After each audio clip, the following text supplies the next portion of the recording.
Guess what, friends? We have big, fun news. You know, Crank and Boom has been a Lexington favorite for over a decade now. Well, now Crank and Boom has been enshrined on a Monopoly board. Yes, I'm talking about the real life Monopoly board game you played as a kid with Community Chess, Park Place, and Kentucky Avenue. They have just come out with the Lexington edition of Monopoly, and Crank and Boom is on the board. So you can go buy Crank and Boom as a property on the latest Monopoly board featuring all sorts of Lexington attractions. Grab your own board game at crankandboom.com before supplies run out. Crankandboom.com.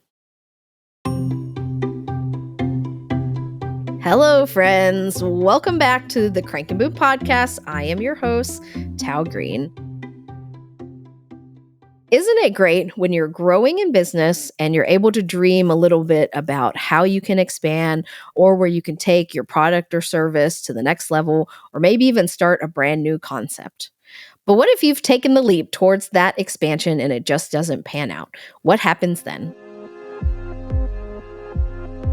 It is so hard to look at the numbers and see the reality of something you've tried and when it just isn't quite working. It's tempting to hang on and see if something will change or wait for some circumstance that might turn the tide.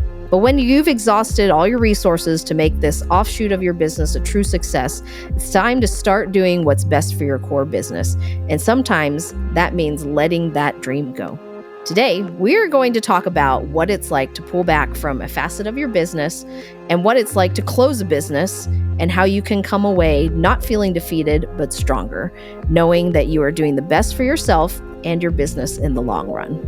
We're specifically going to talk today about our little soft serve business, Bobby Cones, something that is near and dear to my heart, a business that we started working on 4 years ago, but we are closing this month. I'll tell you more about the thought process and also lessons that I've learned along the way. We all face tough things and tough times in business, but we don't have to let those things defeat us or define us. Entrepreneurship is a marathon, and if you learn to shift your mindset, you will see that change is a good thing, and the process, even though painful sometimes, can result in bigger success down the road. So let's get into it. So no matter what size your business, we are making decisions all the time about what is working, what is not working. Do I use blue pens? Do I use black pens? Do I serve Coke? Do I serve Pepsi? Do I get the expensive napkins? Do I get the cheap napkins? We're always making decisions all the time about where we spend our time, our energy, and our money. And for us, as our business has grown, we find that the bigger our business, the bigger the decisions have to be. As we've been able to grow, we've been able to make decisions that are more efficient. We're able to analyze and say, well, we can do X, Y, and Z, but it's really not going to yield as much as if we do A, B, and C. And we're able to analyze and say, what are the best uses of our resources, our time, our money, our energy? And what are the things that are going to bring us joy? What are the things that we're excited about? We always are experimenting with new products and new ideas all the time. And one of those ideas that we started thinking about probably 4 or 5 years ago was a soft serve concept. We love the soft serve that they serve at Rupp Arena, which is our main basketball arena that we go and watch UK basketball. And I've grown up going to Rupp Arena, and I've grown up eating the soft serve there. If you check out a lot of the game day ESPN broadcasts, they will talk about this ice cream. So I've always had this deep love for soft serve, which is different than the hard scoop ice cream that we serve with at Crank and Boom. I just thought it would be so fun to have a concept that was very whimsical, that had a penguin as a mascot, that would be very kid-friendly and family-friendly. I also loved these taiyaki cones that they have in Korea. They have little waffle cones that are in the shape of a fish. There's no actual fish in it, but it's in the shape of a fish. When Mike and I would go to the Asian market to pick up bean sprouts every week for our restaurant, our treat for going all the way across town to get these bean sprouts was to get this fish ice cream. So there's different elements of our past that really culminated into this concept that we decided to call Bobby cones, named after our kids, Bodhi and Bindi. And we came up with this cute little logo. And I was just so excited for the concept and for bringing soft serve, because I love soft serve, and all the different possibilities that came with it. We had some delays because our construction crew was struggling with staffing and with COVID and just the timing of it. We probably opened probably 6 months after we had intended to. So here we were opening in November, already starting a little bit behind just from our start date. And the response was great, and I was excited about it. And I think what happened over time, there were other competitors that opened up.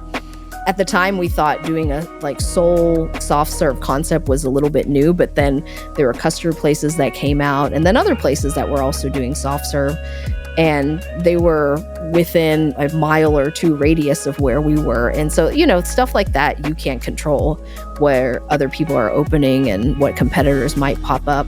And I think we were not putting the time in to differentiate how ours was different than a lot of other soft serve places. We analyzed how the business was doing after almost 2 years and saying, well, we're going to see how the summer goes. And if the sales pick up, then maybe it's something that we'll keep around. But if they kind of stay the same or don't pick up, then we'll probably close the business. I just knew in my heart that it was just time to let it go. And that's what we decided to do almost 2 years after we opened.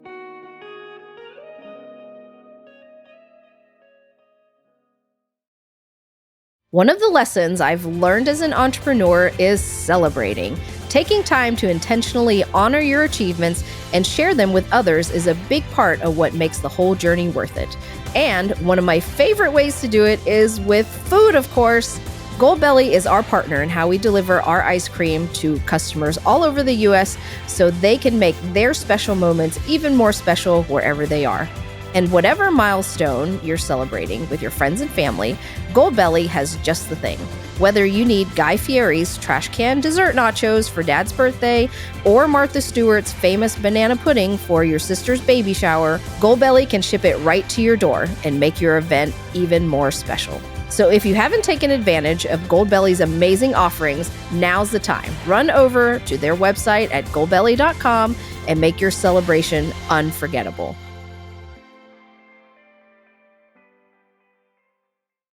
If you've been here for a while, you know that I incorporate community in everything I do. It fuels every decision I make about my life and my company. Our beloved sponsors, Holly Hill & Co., also share the same love for community. In fact, their love of community is why they work so hard to highlight local produce in all 9 of their Central Kentucky restaurants, like Zim's in downtown Lexington, Honeywood at the Summit, and the historic Holly Hill Inn in Midway. So you can experience what it means to connect the farmer and the food to your family's table. And now they've expanded their offerings to the community by opening a new cooking studio and retail store. You can take cooking classes with the very famous James Beard-nominated Chef Weta Michael herself and learn about how to make the most out of your farmer's market haul or how to craft the perfect bourbon menu. And while you're there, shop the handcrafted goods and thoughtfully curated gift sets for your friends and family. Learn more about their new cooking studio and retail store in downtown Versailles, Kentucky by visiting hollyhillandco.com. Again, that's hollyhillandco.com, and let them know Tal from the Crank and Boom podcast sent you.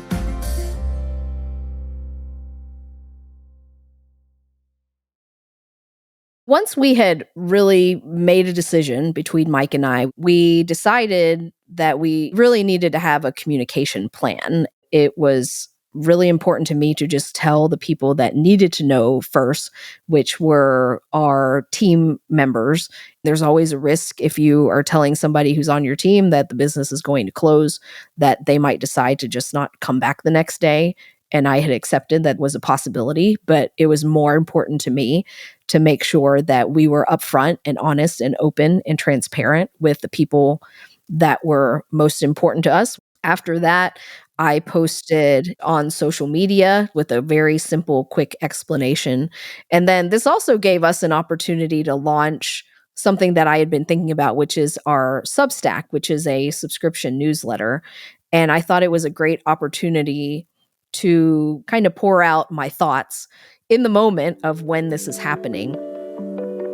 So when you're having to announce that something in your business is changing or that you're closing a business, it can be really unnerving because so many people said, "Oh my gosh, that's my favorite place. This makes me so sad." And I was humbled, and there's some people who always like to share opinions, and some of it is not as helpful as others. And I've learned through the years that you just can't pay attention to those people. In the big scheme of things, their opinion doesn't really matter. It'll feel very massive while you're in it. Then once you've gotten to the other side and you've seen that either letting go or closing a business is going to be better for your life or your family or your business overall, then you'll know that you made the right decision. So, Tao's takeaways from this very important episode about closing your business or letting go of some facet of your business. Number one, nothing is wasted. It is not wasted because it will teach you lessons, it will help you grow, and it will help guide you to the next stages of your life and prepare you for what amazing things are to come ahead. I would say one of the biggest lessons I learned was to appreciate how much work had gone into Crank and Boom to build it to be the brand that it was. Number two, your success or your failures are not tied to your self-worth. Let's admit it. We are all emotionally very tied to something that we start and we build and we work in, especially if it has our name on it. But I challenge you to find a way to separate your business from your own self-worth. Just because something in your business does not work out doesn't mean that something is wrong with you. Maybe there's some things that you can change and grow from and learn from, but you are a worthy human being on this earth that was meant for amazing things. So don't let those things define you, and don't let those things shift how you feel about yourself. Number three, everything needs to have a purpose that serves you, your goals, your family, and the life that you want to live. If you are doing something in your business or spending time on something, it better have a purpose. And maybe it's not a financial one. Maybe it's just something you enjoy doing that has no financial purpose.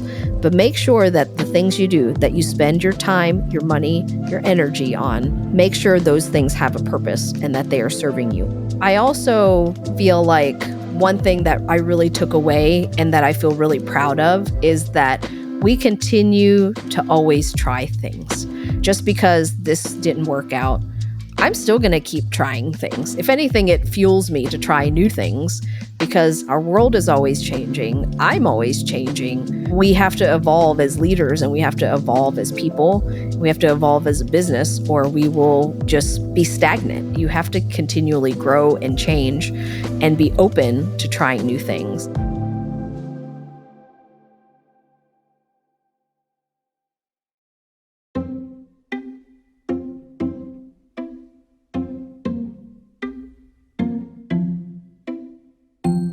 Thank you so much for listening to the Crank and Boom podcast. If you want business advice and tactics like this every week, click that follow button wherever you listen to your podcast so you never miss an episode with us. Also, if you like what you heard today, it would mean so very much to me if you would leave us a review that helps other people find us.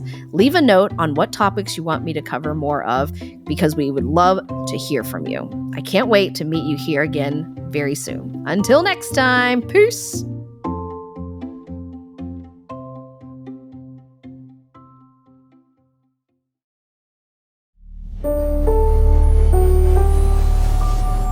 This is a production of Four Eyes Media.